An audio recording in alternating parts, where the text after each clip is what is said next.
All right, I think we're live. Hello, everyone. My name is Richard Wiley. I'm CEO of Glaucoma Australia, and welcome to another live Q&A, this time on a very, very interesting subject and something I know a lot of people are very interested in, managing side effects of glaucoma medications. I see that tonight we've actually had almost a record for the number of registrations, so I'm sure that this is a topic that a lot of people are interested in.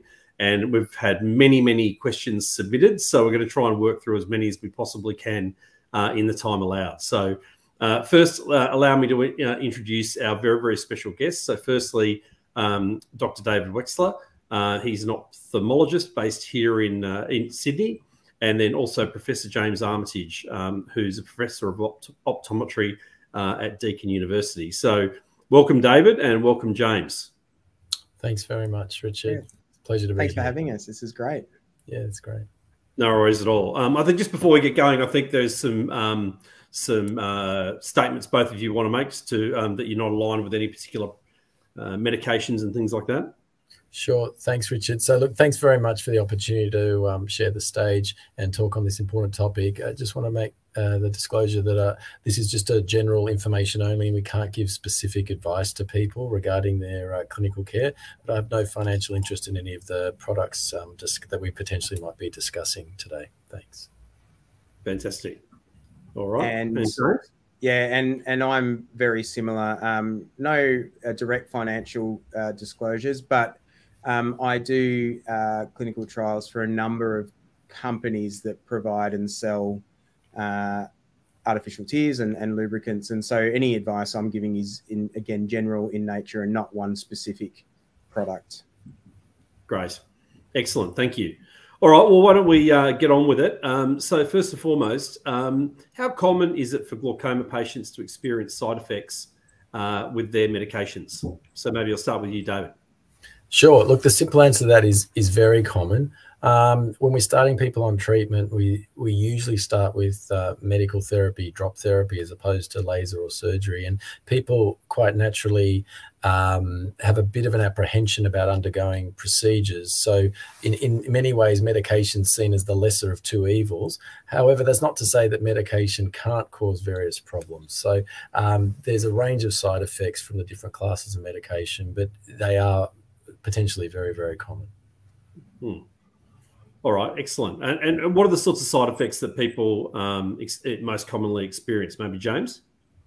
So most of it again, depends on the classes of medications that patients will be on, but most commonly there's a little bit of burning and stinging as the drop goes in, continued redness. The prostaglandin analogues often cause just a little bit of redness and stinging that can last beyond the drop going in. Sometimes patients, I don't know if lots of your patients, David, report that they sort of sometimes get a bit of an itchy throat or a bit of a sore throat sometimes with some of the drops because they can run down the back of your nose and down the back of your throat with time. Yep. That's not uncommon. And look, then there's the common ones which we've touched on. Then there's a whole range of sort of uncommon things as well. And so because glaucoma is quite common and because most of our patients are on drops, I mean, if we see enough, but you see enough patients that are on glaucoma drops, there'll be all sorts of weird and wonderful things reported sometimes. But by far and away, the most common is sort of making the dry eye worse or irritation on the surface of the eye or redness and local, what we call local side effects. Some of the classes also have potential serious systemic side effects. So in the class that we call the beta blockers are the ones that are probably the most serious for that. So that can cause breathing problems, low blood pressure, dizziness, lightheadedness, this sort of thing. So usually when people are started on those sorts of medications, people will ask them about their general health. But even people if people have got known sort of medical issues, then you have to be very careful with some of these medications. But even other people that are completely healthy with some glaucoma drops can get quite serious side effects in their body as well. So it's important to be aware of these. Great. All right. And I guess this leads into this question really nicely. So how many days should a patient put up with the side effects before reporting it to their eye care professional?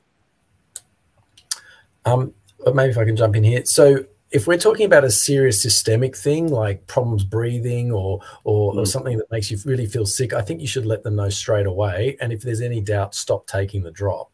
I think for the local side effects, and we mentioned the prostaglandin class, so these are often the first line medications which people might be put on that cause redness and irritation.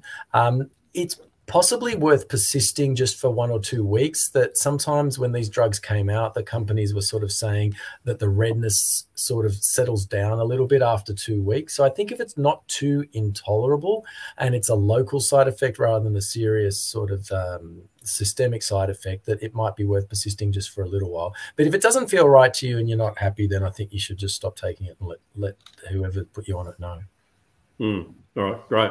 Anything you would like to add? Yeah, if I just add to that, actually, I think, you know, a lot of patients sometimes when we say we'd like to put you on a drop and we talk through things, some of my patients, I say, does that make sense to you? Have you got any questions? And they say, no, it's all good. And then probably go home and think, actually, I do have a question. I do want to know, certainly, you know, from my perspective as an optometrist, if a patient were to call back and ask a question, so I actually do have a question about this. Can you just, you know, can I quickly talk to you and get a little bit of feedback about, is this a normal thing I should be feeling? It takes a minute and we're quite happy to do that. So please don't be afraid to ask those questions. And yeah, as David says, I think if we're talking about burning or discomfort that goes away in a few minutes, then yeah, it's worth talking to your health practitioner, you know, in a couple of weeks, or telling them, you know, that you want to review it. But if you're feeling unwell, then, you know, just stop immediately. I had a patient who had come to see me and they'd accidentally been given the wrong drop, and they said that they persevered for a day and then felt that it wasn't right. And, you know, we said, both practitioners, everyone involved said, yeah, look, you've got to tell us immediately. It doesn't matter who you tell someone. No, that's really good advice. So specifically around the eye drops, so why do some preservatives in glaucoma medications cause sore eyes? Well, there's some of the preservatives. So one called benzalkonium chloride, or BAC. It's a first of all, we need preservatives in a drop, because if it's an open bottle, you don't want things growing inside it. So you do need something to stop it getting infected. Although many of the newer drop bottles now have little valves in them, which means they can be preservative free. And I think we're moving a lot towards preservative free drops.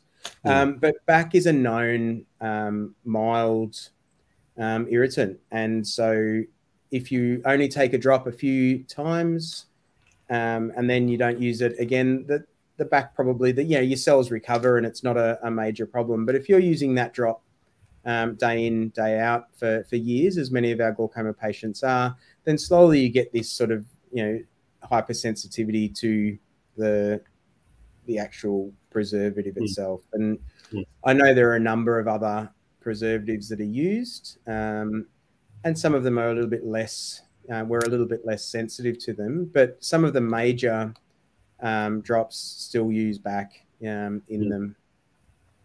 Yeah, so I'm just picking up on that. So the benzalkonium chloride, which is in the common one, the BAC, I mean that's a very mild or dilute bleach, really. If you and so that can be quite irritating to the eyes. The most common issue is just a sensitivity, as James mentioned, but some people might actually have a true allergy to it and really react to it, and where the eye just swells up and really blows up, and those people have to use preservative-free drops just for everything, even for just the testing in the clinic. So it's worth bearing in mind as well. So as James said, there is a sense of moving away from preservative, because you're putting these drops in long term. So you're putting this drop in every day for potentially the rest of your life. Over time, it's going to do things to the surface. So even if you're okay in the beginning, after a few years, you might start to see problems on the surface of the eye. And when you go for your checkups, the doctors are looking at that, and you can see signs on the surface of the eye that the surface of the eye might not be happy. So on the one hand, you might be lowering the pressure, which is really good for the glaucoma, but there could be other issues developing down the track. All right, great, thank you. And I should have said, so that was actually a question from our audience from Sarah A. I'll move on to the next one now. So a question from Vic N. What can I do to reduce red eyes from glaucoma drops? I had laser treatment, which lowered pressures, but I'm still on the drops. My specialist advised dry eye drops, and they help dryness, but not with the redness.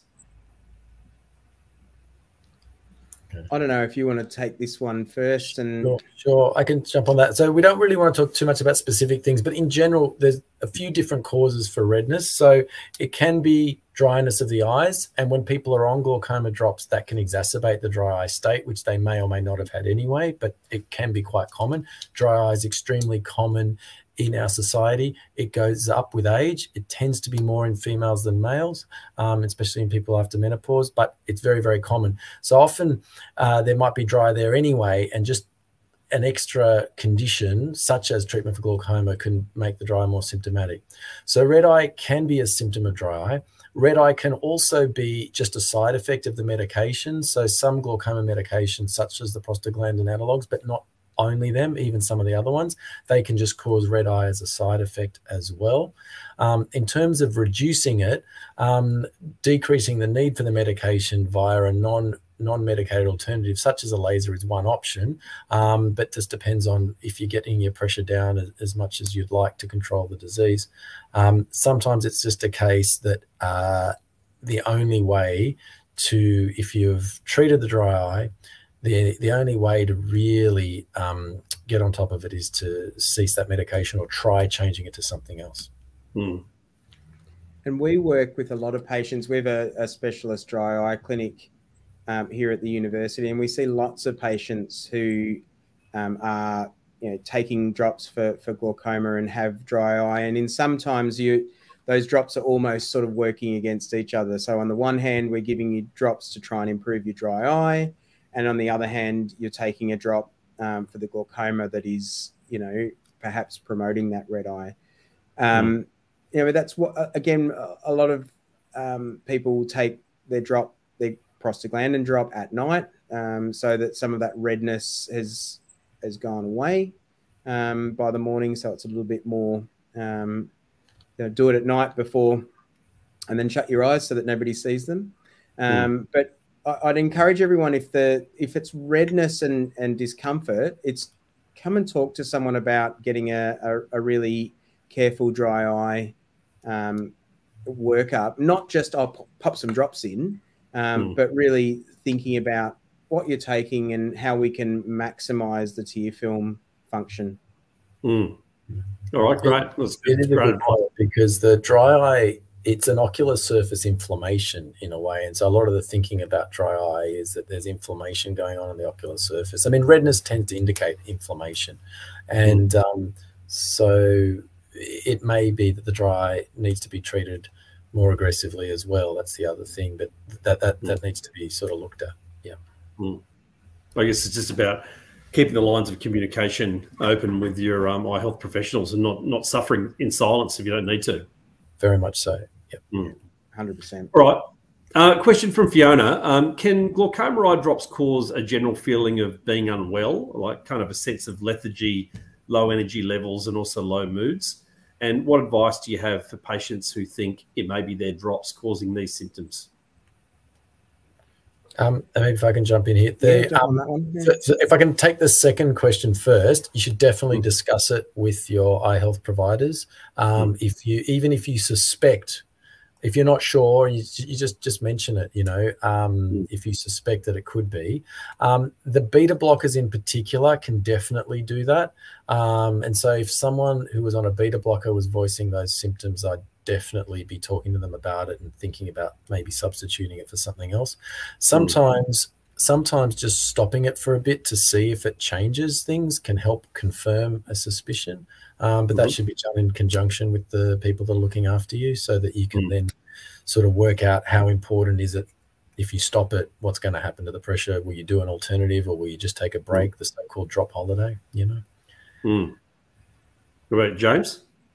Yeah, I was going to say, I think I was going to suggest second part first too as well. If you feel, if this is a little bit back to that side effect thing, you know, if you're not feeling right, then talk quickly and talk loud, to make sure that people are listening to you. And again, we tend to see a lot of patients who will talk about their side effects. And one of the things that I've got into the habit of doing here is that, you know, I know many, if not all, of the local ophthalmologists very, very well.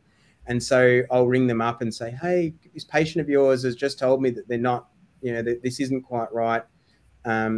You know, when are you next going to see them? And do you want to see them a little bit earlier? And it's just, it allows us to then start that communication and close the loop on any problems. Great. All right. Thank you. All right. Question from John. Can we get a detailed demonstration of where the tear duct is? How long should we press on it after instilling eye drops? And how important is this step? So the advice I give my patients is to shut your eyes.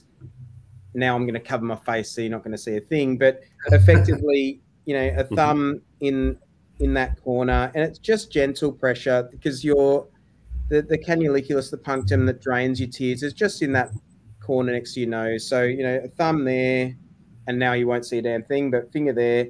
And it is just gentle pressure because you're just closing that off. And I say for about 30 seconds. I don't know if you do any different, David, but it's about 30 seconds. Actually, I say a minute. The other thing I ask people is if they can feel it going down their nose or taste it in their throat. And so if you're starting from that, say, well, what you want to do is you want to stop that feeling. So you know you're doing it right if you can prevent that. And then also tell people, if you're pressing on the bony side of, like where the bone is on the nose, that's not going to do anything. You want to be between the nose and the eye, because I think a lot of people sort of press on the side of their nose and that they're just pressing on the bone, and that's not going to do anything. You got to press where there's a little bit of a soft spot, not press too hard, not press on the eye itself, but just the space between the nose and the eye. And if you can prevent it going down, then you've done it. It's particularly important for the beta blockers, which they're the ones that tend to have the most serious systemic side effects. So by systemic, I mean in your body. Things like the prostaglandins, they're generally very safe for your body, and it's the local side effects you get with those. So pressing on those, pressing there is probably not so important for those ones. But it's a good practice. Yeah. Right. And again, ask it next time you go in to see your ophthalmologist, your optometrist, just ask them, just say, can you show me how to do it? And again, I tend to get my patients to show me that that they're right in the right spot. And as I said, it's that sort of, thumb. I do the thumb, and you can generally feel, like David says, there's a sort of a squashy bit. That's the technical term. That's how you know that it's being absolutely. They should, and it is important to do that. Punctal occlusion is really important. It's to let that drop absorb onto the eye rather than just running down. That's the other thing I say. Yeah, is that you want it to sort of be in contact with the eye for longer. I mean, you can see behind me, I'm in one of my consulting rooms now. I've got like diagrams of the eye, but one of them includes the diagram that shows the anatomy. So if you sometimes show people, you know, what the anatomy is underneath, then that makes it easier to visualize that when you're doing it. All right, great, fantastic. I'm learning lots of things myself tonight. Next question from Sarah Brown. What about itchy eyes that seem to not want to go away? That sounds like it could be something other than maybe just your glaucoma drops or just a bit of dry eye. So itch often makes us think about allergies. So I'd say, you know, again, pop back and really explicitly tell your eye health practitioner that you're getting these itchy eyes and they're lasting all the time, because then it may be actually something else that's causing it. Because often we attribute a problem to, you know, I'm taking glaucoma drops, must be that's causing it. It sounds like that could be, you know, an allergy, whether it's a simple dust mite allergy or another environmental allergen. Again, some of the drops do cause that itchy, scratchy feeling. If it's an itch like a mosquito bite, like you really want to give it a good itch, that usually makes us think it's more allergic. I think they're all very good comments. The other thing though is, and we've talked about side effects, is that sometimes you can be allergic to the medication. So, you know, each tends to be a symptom of allergy, but whether it's something that you're allergic to in the environment or specifically to the medication, that sort of needs to be worked out. And again, that might be another trial and error thing, but we're in conjunction with the people that are looking at you to try and work out what the cause of the itch is. But yeah, definitely needs to be discussed and looked at. All right, great, thank you. Okay, question from Fiona: can instilling eye drops away from the tear ducts and then pressing the ducts soon after installation reduce the likelihood of experiencing side effects? So it's kind of going on the outside of the eye and then pressing the duct. Look, well, for systemic side effects, yes. For local side effects, probably no. The thing about going on the outside is you just want to make sure it goes in what we call the sac. And if you're doing it too far on the outside, so it's just sort of rolling down on the other outside, that's probably not ideal. But the punctal occlusion we've discussed is probably, you know, a good thing. And I think if despite all your efforts, you're still having side effects, then that needs to be discussed as well. Yeah. All right, great. What about, so question from John: does washing around the eyes after instilling glaucoma eye drops reduce the likelihood of side effects? Actually, I think again, probably some of the local stuff, yes, in terms of, you know, depending on the drop, some of them do cause some changes in pigmentation around the eyes. So maybe then, but I guess the real goal for all of this is, as David said, to pull that lid down. So you've opened that sac up, put the drop in, shut your eyes gently, and then do that punctal occlusion and get as much of it in the eye and staying in the eye as possible. And then that is going to reduce the chance of, you know, things being systemic. And yeah, if it's ending up on your face, then, you know, it is a good idea to wipe it away. But you don't want to wash your eyes and wash the drop out as well. So some of the drops can cause issues around the eye. So that the prostaglandins, when they're out, they can cause like hair growth and stuff around. So sometimes if once it's out of the eye and it's on the skin, wiping that away is probably not a bad idea, provided you've got something. The other thing is some of the other drops are a bit milky. They're in a suspension, and so that people will often walk around with like a white residue there. And, you know, some people it bothers them, some people it doesn't. Again, once it's outside the eye, if it's sitting sort of in that area there, I think washing that away is not a problem, and it can be quite irritating. So again, this is sort of part and parcel with some of the glaucoma drops that people may need to be on if that's where they're at with their treatment and that's what's controlling things for them. Great. Question from Kerry. She says that she finds it hard to instill just one drop in each eye using a particular brand. Is putting in more potentially going to cause you some harm if you feel like you haven't quite got it in the first time? So that's a tricky one. The thing is, some of those ones that you mentioned and some of the others, they're in tiny little bottles, and so sometimes if you're using more than one drop, the bottle won't last you the month, which, you know, it's not the end of the world, but it's not ideal because the drops are designed to last you a month, and then some people it's not lasting them a month because there's not that much more than one drop for each eye for a month. So you will go through the drops quicker. I often tell people, if you're not sure if it went in or not, maybe you can put another one in. The reason that if someone's on more than one drop, like say 2 different types of drops, and we say wait 5 minutes apart, is because if you put one in, then another one in straight away, it's going to sort of wash it out. So we like to give it a few minutes in between.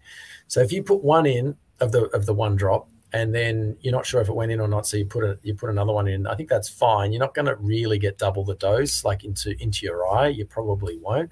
You might get a little bit more around the eye, probably a lot more around the eye, and, you know, it potentially increases the risk of systemic absorption. You know, but if we do the punctal occlusion, that's probably less. So I mean, I don't think it's the end of the world. It may if you're getting red eye, irritated eyes, and that sort of thing, then that may be slightly more. But I think the main thing is to get the drop in, because if you don't get the drop in, it's not going to do what we want for the pressure. And that's the main issue, is that a lot of times these drops don't get in, because it's not easy putting in drops. We haven't actually touched on that, actually. Putting drops in is not easy. It is a skill. It can be learned and does require a bit of practice, patience, and perseverance. And can I just check, like, I mean, Glaucoma Australia, we're happy to take calls from people if they're having trouble putting their drops in, and talking them through and giving them tips and that sort of thing. Isn't that right? We are, yeah. Just I should plug the free support line. So if you have any questions like this, feel free to call us on 1-800-500-880 during business hours on the Eastern Seaboard, and quite often our clinical educators can also help you with these sorts of questions. Just before we move on, I might just add, I mean, we don't want to be talking about specific brands too much, but recognizing that some of those bottles are pretty small. There is at least one company that produces, it's a little device. It's almost like a little cage, and you take your bottle and you screw your bottle into it, and it has an open frame, almost like an open frame of an eye wash, and you can lie back down on the bed, put it over your eye, and then press a button which will squeeze the bottle, but it squeezes just one drop out, and it drops one eye onto you. So whilst we know that a lot of people have somebody help them by putting their drops in, sometimes if you've not got that person around, or your dexterity's not good on a particular day for any reason, those little drop aids can be quite useful in helping you get that drop onto the eye, and just one drop onto the eye. That's a good point. They are free. They are. You can get them for free. Yeah, I think there's a few different manufacturers have gone down that path, and it's worth exploring those, especially if you're having trouble putting the drops in. Yep.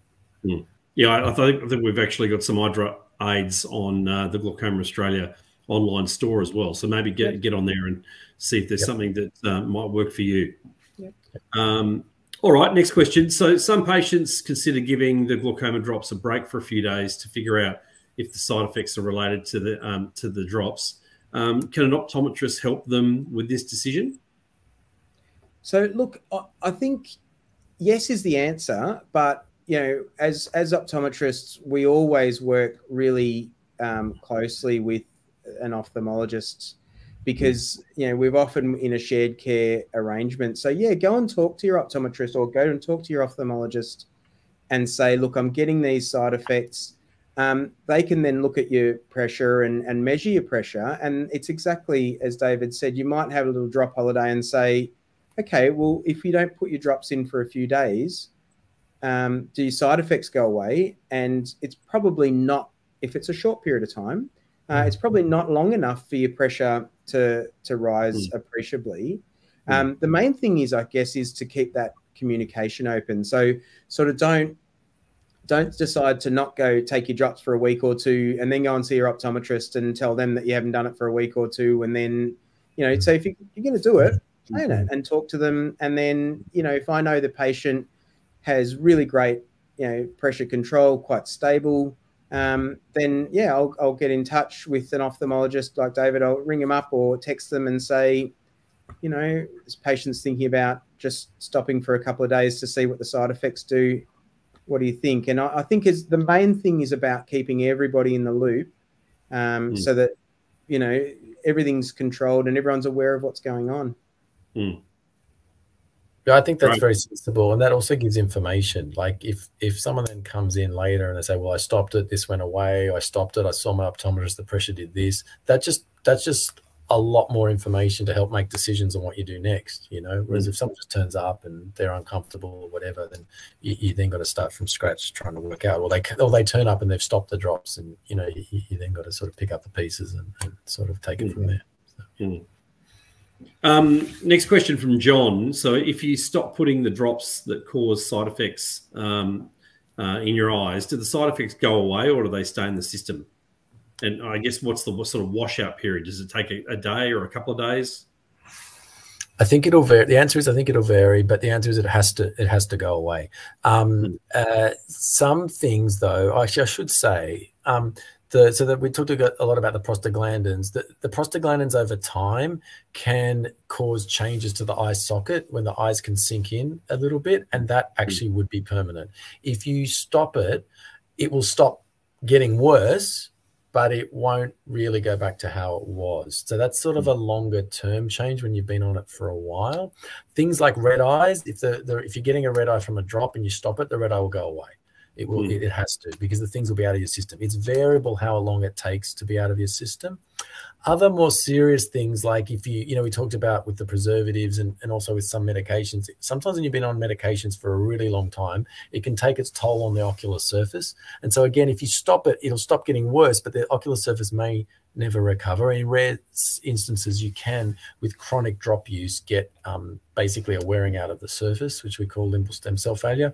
I have seen it, it's rare. And if things get to the stage where it's that bad, sometimes the damage is done to some extent.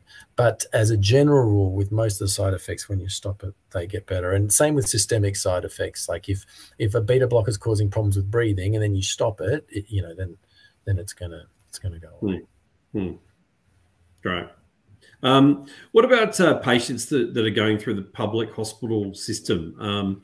If they experience side effects with their eye drops in between appointments, can they put their drops on hold until the next appointment?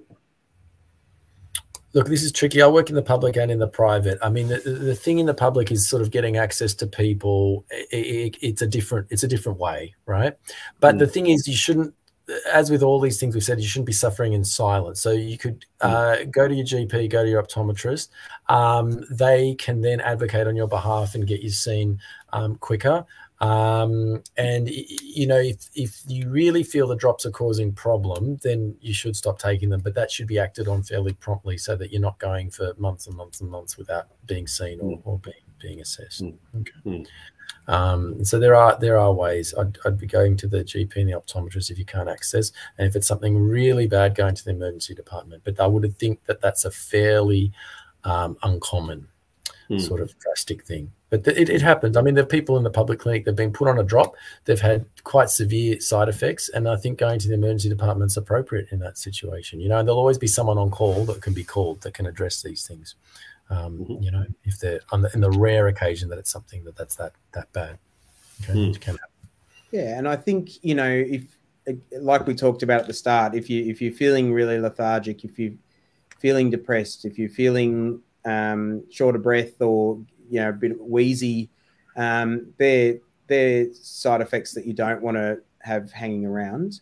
I would say, often if they're those less severe side effects around the irritation or the burning or the redness, I would say go and talk to your optometrist, who can check that your pressure's where it needs to be, and then advise in terms of knowing what drop that is, whether there is inflammation. So some of the alpha agonists, a class, can you could be put on that, and they can cause quite a sudden onset of irritation and of a hypersensitivity. And again, don't just stop unless it's serious. Go and see someone, and we all have the numbers for the local hospitals, and we can all double check why you were put on something, and we can all double check your pressure. And at least then, if you cease that drop, we can keep checking your pressure and making sure that it's not rising up until your next appointment. Yep. All right. Excellent. Yep. Great. Sounds well, good. we're almost out of time, so I think I'll do a couple more questions and then we can sum up. But Jill has a question, and you might both need to help me with the pronunciation of this, but can some medications such as, can you see that, David? Yeah, I can. But look, that's a fairly specific question. I mean, it's a medication that's used, in systemic medicine. It's not super common, but just, I mean, look, yes, the simple answer is a multitude of tablets that might be given for a range of conditions can definitely make dry eye worse, right? So that's just, I mean, James talked about a dry eye assessment. So a dry eye assessment will basically mean talking to you about your symptoms, looking at your eyes, and taking a full medical history, which includes all the medications you're on, you know, and they'll all interact, right? These things don't happen in isolation, you know. So that's all part of the dry eye assessment, which all eye health practitioners do. A lot of optometrists do it. A lot of ophthalmologists do it. Even if we're a glaucoma specialist or whatever sort of specialist, dry eye just goes across the board. So we all know about it and we all deal with it. So yeah, okay. Anything more from you, James? No, that's a great I wouldn't answer. be too hung up on individual tablets though, because the list of tablets that can cause dry eye, it's really long. It's as long as your arm. Yeah. Okay. Fair enough. Thank you. So final question, can a pharmacist give preservative-free versions of a prescribed eye drop, even if that actually wasn't specified on the script? It depends on how well the script was written, I guess. I actually don't know. I actually don't know that one. You know, we may have to defer to some of our pharmacy. I know we've got pharmacy colleagues who work with us at Glaucoma Australia to give a definitive answer to that. Certainly the pharmacist can suggest it. And you know, I think a lot of us would be responsive if there was a query about it to alter. I mean, it's the same drug. I don't know if they can, they may be limited by what's on the script. I'm actually not too sure. There might be some PBS differences as well. It can be quite complex, the pharmaceutical benefit scheme rules. Certainly for dry eye it is, isn't it? For but even if you wrote out you know what the actual agent was rather than writing the I'm guessing if you write the if you wrote Zalatan, actually Zalatan's not a good option, but anyway, whatever it might be, if you actually wrote the generic name rather than the brand name, then they can substitute. They can talk about any, you know, the generics can be substituted, and some generics are preservative free and others are not. So but again, I think, you know, I don't know what you're like, but for most of my patients, if there's no dry eye or there's no ocular surface concern, I don't worry too much about the preservatives to start off with. Certainly if there's any dry eye, then that's something we always try and build in to the treatment pattern is, can we choose something that's preservative free and go on it? Keeping in mind that the glaucoma drop itself, or the anti-glaucoma drop itself, will cause some of the issue, and the preservative will cause some of the issue. Absolutely. So sometimes it's hard to tease those things out. I mean, I tend to use preservative free a fair bit, but it also comes down to the bottle. The preservative free ones, sometimes they're in little vials. Sometimes people don't like the vials. Sometimes people prefer a bottle. So there'll be sort of a bit of a nuanced discussion about that as well. So yeah, risks and benefits for everything, pros and cons. That's all. Pretty much all of it. Well, that's sort of the theme of this whole discussion, isn't it? That not every medication is going to be right for every person. And that's why I think it's important to keep lines of communication open, because I presume a lot of what you do is matching medications to people and making sure that you're getting the best possible results. Yeah, and we're quite lucky because there are these different options. So it's almost like, you know, you've got this toolkit and there's a bunch of stuff in the toolkit. So when the people come in, trying to work out what might work best for them. And not to suffer in silence. 100%. Listen, we might wind it up there. So any closing thoughts from either of you? Maybe I'll start with James, just on the themes tonight, and what advice you would give people around managing side effects generally. I think, you know, as we've sort of said before, don't suffer in silence. You can expect occasionally that your eyes will be a little bit irritated or a little bit red. There can be these minor side effects. And that's where, you know, picking the right dry eye treatments or a tear supplement could be enough just to give you a little bit of relief, enough that you're comfortable. There could be times where you feel like it's a bit more bothersome. And I'd just say, if you forget to ask a question, if you go home and you think, is there something else I can do? Often with glaucoma, if you're well managed, it might be 6 months or 12 months between your visit. And so don't wait the next 12 months, call up and talk. And David and I were talking about this before. Often when I have patients who I'm seeing regularly, who are under the care of an ophthalmologist, we might be both doing annual visits. I'll change my visits so that we're 6 months apart. So I see a person every year, and then I'd send them to David 6 months apart, and David's seeing them every year. So that way the patient's getting seen every 6 months by someone, and we're just monitoring, we're able to respond to what's going on. So yeah, don't suffer in silence. And dry eye is sometimes a really simple, easy fix. Sometimes it's a really, really complex fix. Sometimes there's not much of a fix, but you know, all optometrists, ophthalmologists will be able to manage it, you know, to an extent, and some really do spend a lot of time specializing in it. And so if you're not getting the relief that you kind of need, seek a little bit of extra help. But keep on your drops is the one thing I always say to my patients. Don't stop your drops, because unless we know that your drop control and your pressure control is good, we don't want to put your glaucoma at risk, because you know that's your vision and your sight as well. Great, thank you. What about you, David? Closing thoughts? That was really good. Look, I agree with everything James has said. The other, I mean, just the dry eye is really, really common. It's almost ubiquitous. And then when you throw glaucoma into the mix, anyone who's been on glaucoma treatment for a while, the dry eye is probably going to crop up. Okay, and dry eye almost. It is a big issue, and it's sometimes the term dry eye sort of makes it sound more simple than it actually is. So just be aware that you know, just a bit of dry eye, needing to use lubricants, that's probably the tip of the iceberg for what we also call the ocular surface disease, which is just this thing lurking out there. The other thing is just be aware of the difference between side effects and allergy. So the both can occur. Either way, any symptom you have, discuss it with your optometrist and your ophthalmologist, and everyone hopefully can work together to try and make things manageable for you. Brilliant. Fantastic. It was a very informative session, so thank you both for your time. I'd also like to take this opportunity just to thank our live Q&A sponsor, Glaucus, for sponsoring this series. I know that they're very highly valued by our passionate community, and we thank you both very, very much for your time tonight. So thank you, and we'll see you on the next one. Thanks very much for the opportunity, Richard, and thanks for your questions and for hosting the session. Yeah, it was great. Thanks, everyone. Thanks, James.